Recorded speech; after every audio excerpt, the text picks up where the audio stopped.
साईं बाबा, एक नाम, एक आस्था, एक रहस्य। लेकिन सवाल वही पुराना, क्या वो हिंदू थे, मुस्लिम फकीर थे या भगवान?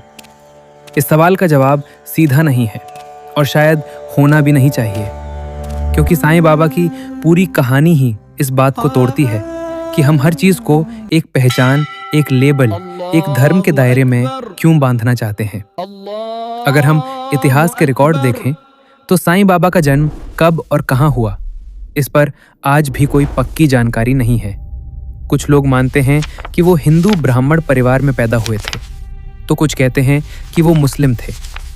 लेकिन सच ये है कि खुद साईं बाबा ने कभी अपनी पहचान को लेकर कोई साफ दावा नहीं किया। उन्होंने हमेशा कहा, सबका मालिक एक। ये लाइन सिर्फ एक धार्मिक वाक्य नहीं थी, बल्कि उनकी पूरी सोच का आधार थी। अब जरा उनके जीवन को देखें। साईं बाबा शिरडी में रहते थे और उनका निवास था एक मस्जिद, जिसे वो द्वारका माई कहते थे। यहां पहली दिलचस्प बात सामने आती है, मस्जिद में रहना, लेकिन उसे हिंदू नाम देना। अगर वो सिर्फ मुस्लिम फकीर होते तो शायद इस तरह की बात न होती, और अगर वो केवल हिंदू संत होते तो मस्जिद में क्यों रहते। वो नमाज भी पढ़ते थे और साथ ही राम और अल्लाह दोनों का नाम लेते थे। उनके भक्तों में हिंदू भी थे, मुस्लिम भी, और बाद में हर धर्म के लोग जुड़ते चले गए। उन्होंने कभी किसी को धर्म बदलने के लिए नहीं कहा, बल्कि हमेशा अपने अपने धर्म में रहकर ईश्वर की भक्ति करने को कहा। तो यहाँ एक बड़ा पैटर्न दिखता है। भारत जैसे देश में, जहां सदियों से धर्म के नाम पर बंटवारा और संघर्ष होता आया है, साईं बाबा एक ऐसे व्यक्ति के रूप में उभरते हैं जिन्होंने इन सीमाओं को ही चुनौती दे दी।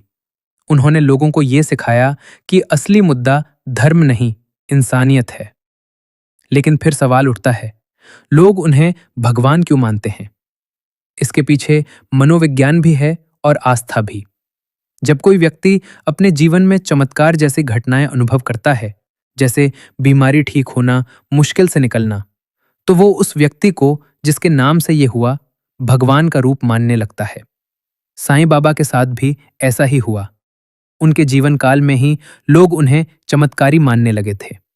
लेकिन अगर हम तर्क से देखें तो साईं बाबा ने खुद कभी नहीं कहा कि वो भगवान है। उन्होंने हमेशा खुद को एक सेवक, एक मार्गदर्शक के रूप में प्रस्तुत किया। यहां एक बड़ा फर्क है, लोगों ने उन्हें भगवान बनाया, उन्होंने खुद को नहीं। अब यहां एक और दिलचस्प बात आती है। आज साईं बाबा के मंदिर पूरे भारत में हैं, जहां आरती होती है, पूजा होती है, बिल्कुल वैसे जैसे किसी हिंदू देवता की होती है।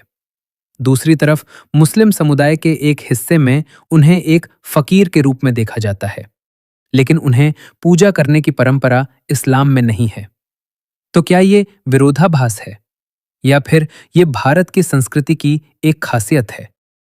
अगर हम गहराई से सोचें तो ये भारत की सिंक्रेटिक यानी मिश्रित संस्कृति का उदाहरण है, जहां अलग अलग परंपराएं एक दूसरे में घुल जाती हैं। साईं बाबा इस मिलन का प्रतीक बन गए। लेकिन यहां एक क्रिटिकल एंगल भी है, जो अक्सर नजरअंदाज होता है। क्या हम साईं बाबा के असली संदेश को भूल रहे हैं?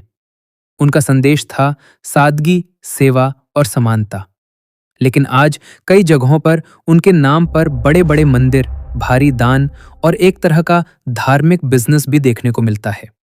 ये वही पैटर्न है जो हम दूसरे धार्मिक संस्थानों में भी देखते हैं। ध्रुव राठी स्टाइल में इसे ऐसे समझ सकते हैं, जब कोई विचार या व्यक्ति बहुत लोकप्रिय हो जाता है तो धीरे धीरे उसके आसपास एक सिस्टम बन जाता है, जिसमें आस्था के साथ साथ पैसा और शक्ति भी शामिल हो जाते हैं, और इसी प्रक्रिया में मूल संदेश कहीं पीछे छूट जाता है। अब अगर हम फिर से अपने मूल सवाल पर आएं, साईं बाबा हिंदू थे, मुस्लिम फकीर थे या भगवान? तो इसका सबसे ईमानदार जवाब शायद यही है, वो इन तीनों में से किसी एक तक सीमित नहीं थे। अगर आप उन्हें हिंदू मानना चाहते हैं तो उनके जीवन में ऐसे कई तत्व मिल जाएंगे जो इस बात को सपोर्ट करते हैं। अगर आप उन्हें मुस्लिम फकीर मानना चाहते हैं तो भी आपके पास पर्याप्त कारण होंगे। और अगर आप उन्हें भगवान मानते हैं तो वो आपकी व्यक्तिगत आस्था है, जिसे कोई गलत नहीं कह सकता। लेकिन शायद साईं बाबा खुद इस सवाल को ही गलत मानते, क्योंकि उनका पूरा जीवन इस बात को साबित करने में गया कि ये लेबल्स उतने महत्वपूर्ण नहीं हैं जितना कि इंसान का कर्म और उसका दिल। आज के समय में जब धर्म के नाम पर फिर से ध्रुवीकरण बढ़ रहा है, साईं बाबा की कहानी हमें एक अलग रास्ता दिखाती है। वो रास्ता जहां पहचान से ज्यादा इंसानियत मायने रखती है। तो अगली बार जब आप ये सोचें कि साईं बाबा क्या थे, तो शायद ये सवाल बदलकर ये होना चाहिए, हम उनके संदेश से क्या सीख सकते हैं? क्योंकि असली बात ये नहीं है कि वो कौन थे, बल्कि ये है कि वो हमें क्या बनना सिखाते हैं। और शायद यही उनकी सबसे बड़ी ताकत थी। उन्होंने खुद को किसी एक पहचान में सीमित नहीं किया, ताकि हर इंसान उन्हें अपने तरीके से समझ सके और अपने तरीके से उनसे जुड़ सके। यही वजह है कि साईं बाबा आज भी सिर्फ एक धर्म के नहीं, बल्कि करोड़ों लोगों के दिल में बसते हैं, एक विचार के रूप में जो सीमाओं से परे